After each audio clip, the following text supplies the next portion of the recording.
Nel nome del Padre, y del Hijo, y del Espíritu Santo.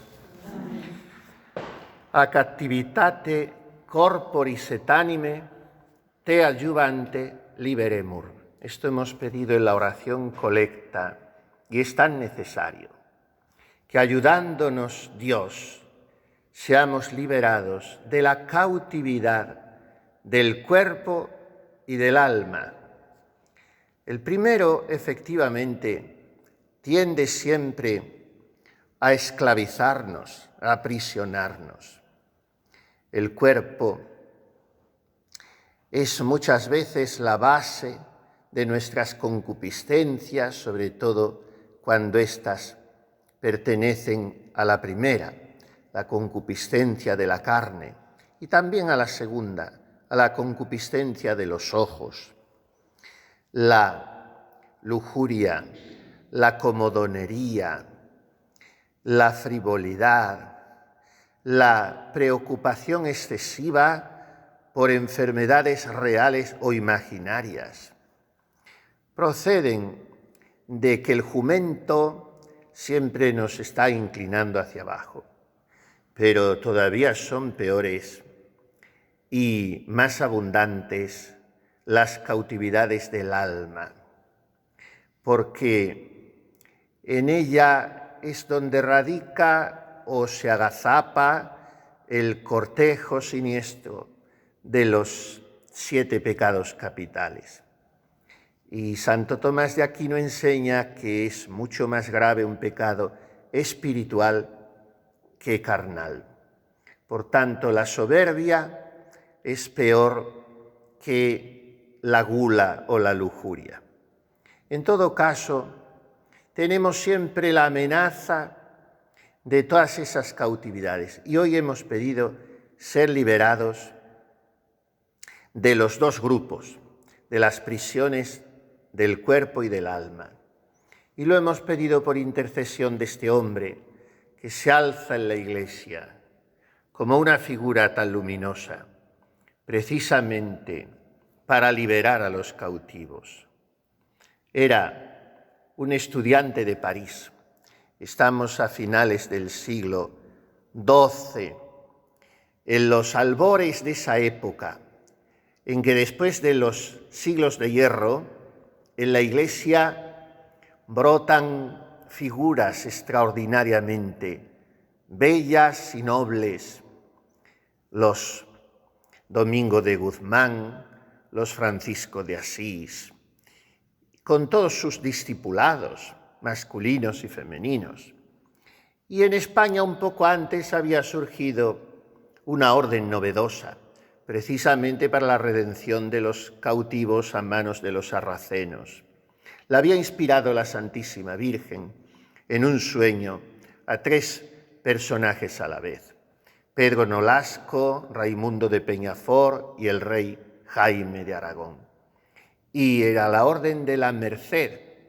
Pues bien, muy pocos años después surge una orden similar en Francia, uniendo también los afanes, los empeños y las ensoñaciones nobilísimas de 2 varones santos, San Félix de Valois y San Juan de Mata, que es al que celebramos hoy.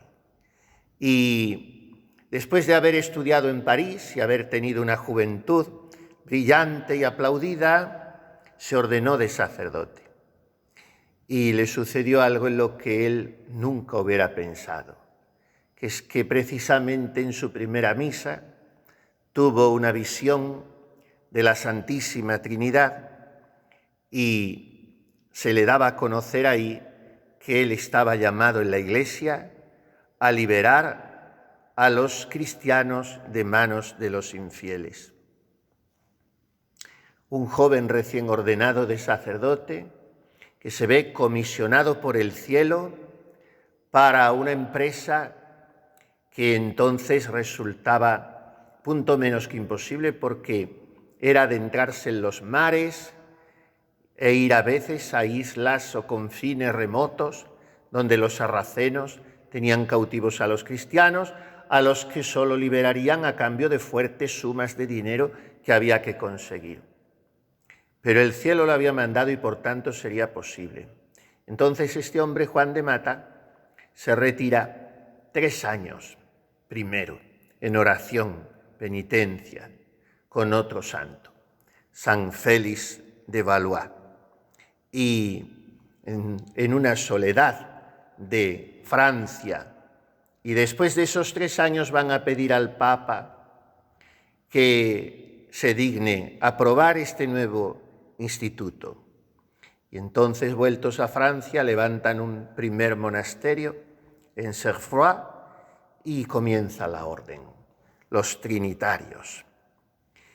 Juan de Mata murió un 8 de febrero del año 1213.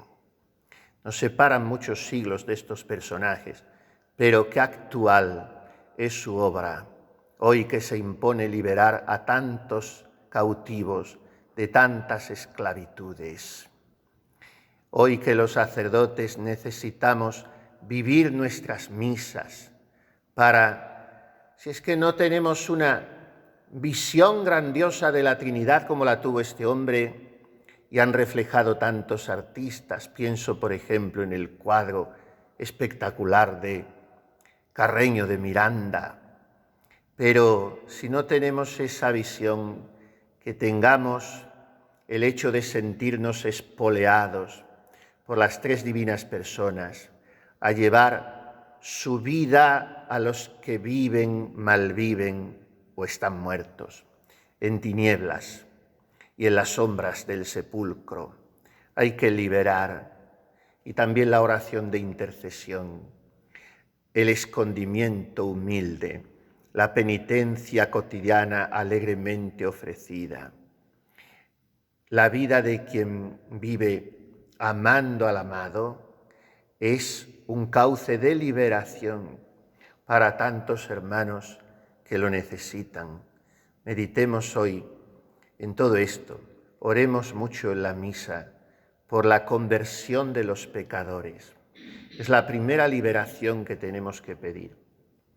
Por la liberación de las ánimas benditas del purgatorio, que se abran aquellas cárceles donde están cautivas y pasen cuanto antes a ver a Dios.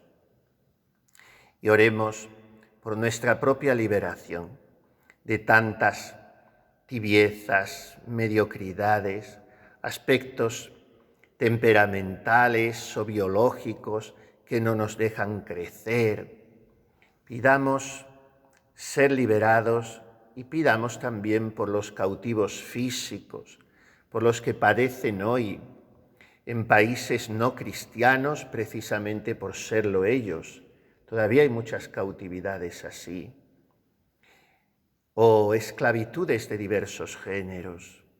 Hoy también celebramos a una mujer extraordinaria en su humildad, en su capacidad de sufrimiento. Habiendo sido esclava 5 veces, en manos de 5 amos distintos, solo el último no la maltrató horriblemente como habían hecho los otros, pero en su corazón no guardó nunca rencor ni odio, sino una bondad inmensa que con una mansedumbre llena de suavidad la hizo entregarse después a los demás como religiosa en Italia. Santa Josefina Bakhita. Que a estos santos encomendemos tantos cautivos y tantos presos que hay en las cárceles, tantas gentes que por los motivos que sean, y son hoy muchísimos hombres y mujeres, no se encuentran libres. Sobre todo la cautividad de tantos jóvenes que les hace vivir como abocados al vacío, como arrojados a una náusea existencial de la nada.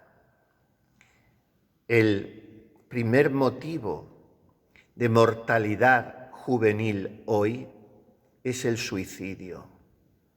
Vivir en una sociedad así es terrible.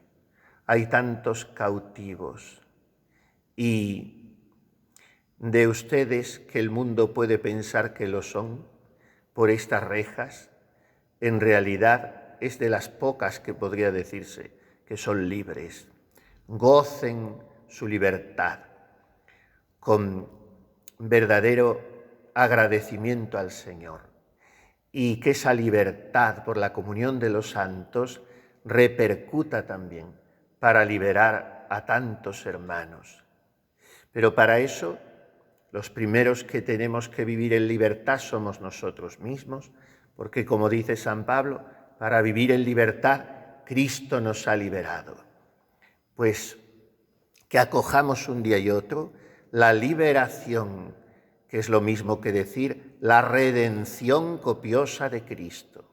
Nos llega a través de su sacrificio renovado en el altar, en la Eucaristía, y que al acoger y gozar esta libertad, sigamos ofreciendo nuestra vida para que nuestros hermanos los hombres sean verdaderamente libres en la única libertad que es la de Dios. Pidámoslo a María Santísima, que suscitó con su inspiración estas órdenes gloriosas. Después la orden trinitaria, habiendo sido francesa en su nacimiento, vino a ser muy española, porque surgió un gran reformador en esa nueva época dorada de la Iglesia que fue nuestro siglo XVI. Santa Teresa lo tuvo en brazos cuando era muy niño, pasando ella un día por Almodóvar del Campo. San Juan Bautista de la Concepción fue después.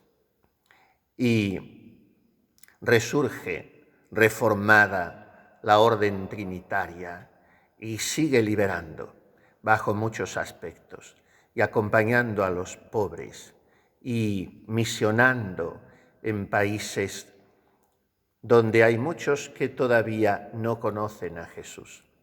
Pidamos por todas estas intenciones y pidamos nuevamente lo que hemos pedido en la oración colecta, que seamos liberados de la cautividad del cuerpo y del alma.